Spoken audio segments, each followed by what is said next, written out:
بزرگوں اور بھائیوں، سامعین کرام، کل میرے دوستوں نے خبر دی تھی کہ کچھ مشغولیت تھی، کس کام میں دیوبند جانے کی تیاری میں مشغولیت تھی، اس وجہ سے بیان نہیں ہوا۔ یہ بات صحیح نہیں تھی۔ اصل بات یہ تھی کہ کل میری طبیعت ایسی خراب ہو گئی تھی اور بخار ہوا تھا، اور اتنا سخت بخار ہوا تھا کہ میری 4 نمازیں قضا ہو گئی۔ عصر سے پہلے ظہر تو میں نے پڑھی، پھر اس کے بعد لیٹا تو عصر مغرب عشاء اور فجر 4 نمازیں قضا ہو گئی۔ 8 بجے سے میں اٹھا، 8 بجے آنکھ کھلی۔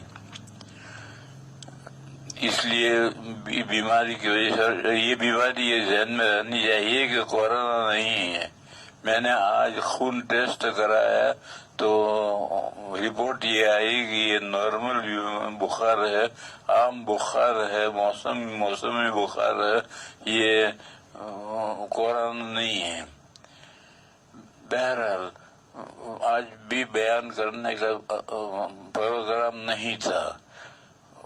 میرے ایک دوست ہیں ایران میں، مولی حکمت اللہ سلمہ، ان کا فون آیا تھا۔ انہوں نے کہا کہ بیان آج مت کرو۔ میں نے کہا کروں گا آج بیان۔